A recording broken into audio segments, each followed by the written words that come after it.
All right, Kyle Dake, bronze medal. First off, congratulations. Thank you. Epic match. Has to be a thrill to end the tournament in that grand fashion. I want to go back to the semifinal match with Takatani, a familiar opponent, someone you'd wrestled. You felt that low single before. What was it about his approach or your approach, or what was it that he was able to get in so consistently? He's really fast. He's really fast, and he does a good job isolating the ankle. He does a really good job there. Every time he shot, I scored. So typically that's a pretty good recipe for me. Most of the time it goes in my favor 2-1, but it went 2-2-1 pretty much every time. So that's probably the biggest difference in how they called it. Similar situations, but I mean, hats off to him, and he did a good job. And then I got caught in a lace on one of the transitions, and just felt like points were just flying, and this happens. Was it hard to get in a rhythm? It felt like there was just chaos and exchanges, and then there's challenges, and the match really didn't have a consistent cadence about it. Was that a factor? I don't think so. I mean, it was just wrestling. You wrestle the positions that you're in, and you try to go get to the leg. And at the break, I was down 9-4. I was like, wait, how'd that happen? But maybe it was, maybe it wasn't. But I knew I had to go score, so I got to take down and turn. I'm right back in it. He shoots in. I get another turn, 10-9, and then all of a sudden he gets 2-2-2 after that sequence, and I had to fight pretty hard to make sure I didn't get tech faulted because that lace was really tight. Yeah. In the previous meeting, a lot more was kind of connected, a lot more ties. Yeah. Was operating more from space a tactic that you wanted to implement, or did it just kind of materialize that way? It just happened that way. I feel like I'm really fast, and if a guy takes a low shot on me, I feel really confident I'm going to score. And if I wrestle him again, it's probably not going to be the tactic. It's just going to be go get your hands on him and go. Every time I shot, I scored, pretty much. Yeah. So, there's just a lot of things going on in life, and this is just another thing. It's just a wrestling match. Kyle, can you take us from the transition then from last night and just obviously extreme disappointment of falling short of a huge goal, just having to re-gear and be ready to wrestle for bronze? Yeah, I know. I was obviously upset. I wanted to win. Everyone wants to win, and when it didn't happen, that was tough. But how do I want to represent myself? How do I want to represent the country? What kind of example do I want to set for my kids, throughout the whole world? So go out, and it's a new day, and be your best on that day. And then you talked a little bit, obviously, to us as reporters earlier, but just Christian said chaos, but the chaos then of the bronze medal match and the review, that took another mental reset. Just walk us through that set of I mean, I looked up at the clock, and it was like 48 seconds, and Coach Kale has been talking to me this whole year. He's like, all right, all I want you to do is get 2 takedowns in 45 seconds. That's it. So I'm looking over, I'm like, all right, well, I got 2 takedowns, let's go. Just get in there and fake, run corner, change direction, and just keep going, it's such a weird year. Man, such a weird year. But wouldn't change it. It was meant to happen this way, so I don't have any regrets about what's been going on. The challenge of the year, the loss of your father. Yeah. How much did that impact the trials and in the lead up to here? Yeah, I didn't have any consistent training. I was just with my dad, and fortunately, Mike Gray and the Cornell staff brought me in. They got to wrestle with some of their gray shirts, and they want to help me.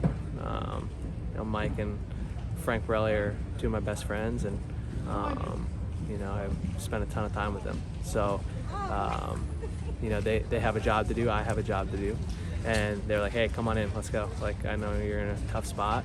So driving back and forth and trying to get some consistency and doing all those things, that was hard.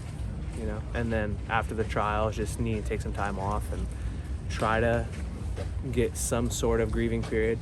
I'm just I don't think it's ever going to go away. You kind of just start to live with it and understand it and move through it. Just little things like I was in the hotel room with my family when they first got here.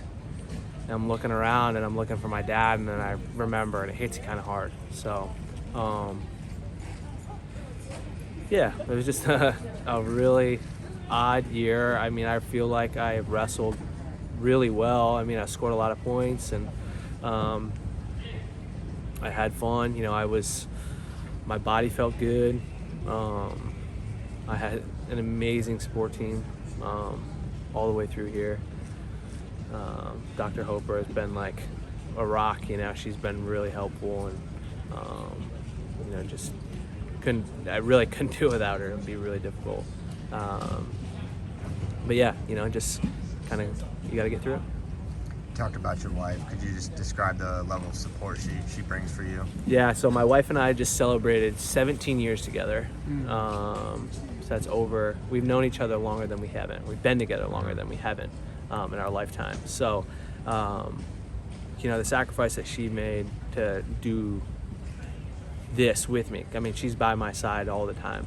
She stays at home with the kids, and we're just like, she's like, hey, let's do this. She's all in. She's just an amazing woman, an amazing mother, amazing wife. I can't, like, people say that, and that, I don't know. I mean, I truly mean it. Like, I really do mean it. Like, there's not another person in the world that I'd rather be with than her. And we've been through life together. We went through high school, we went through college, we went through post-grad before kids, with kids, and now we're pregnant again, gonna have another one. So it's just like, and we lived in Lansing our entire life. We never left upstate New York. And I'm like, hey, I think we need to go. And she's like, let's do it. And that was a huge, huge, huge sacrifice on her part, to leave the comfort of having both grandparents, aunts and uncles just always around. Not to mention all of the friends that we've had from high school and college who're still in town.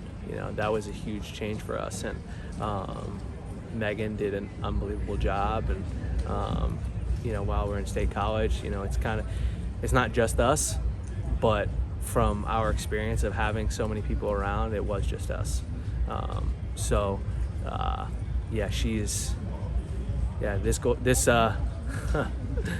This time would not be possible without her. Speaking of Megan, we just obviously came out of a formal press conference, and you got quite a smile on your face when you were remembering spending that time with them, that short amount of time after winning your medal. Yeah. And then you were cracking up at Takatani. So you had the earpiece in. I don't know that Richard or I, or Tristan here. Yeah. So what was he saying? He was just saying. Do you think your celebration led to him? Well, that's what he said. Yeah. So he was like, "Oh, I really look up to Kyle," and I saw him before the match go in the stands, and I was like, "Wow, that's really cool. I'm gonna do the same thing. I'm just gonna copy Kyle." And I was like, "That's cool." He's a good kid, man. I really respect him, and he did a good job. And hats off to the other medalists as well. Zamalov had it, or however you say his name, but he had a tough road. He had to earn it. And, there was that's wrestling, man. That is wrestling. You're 33. How does the body feel right now? I mean, I feel pretty good. All right. Muscles feel a little sore. The weight cut is still a thing. It just takes a lot out of you. It stinks that there's only 6 weights. We got 10 weights. It'd be a lot different story. I love wrestling. It's fun, and even though I didn't get what I wanted, even if I had the gold medal, I'd still have the same answer. Like, I don't know. I'm not sure. I know I still love doing it. I still love competing.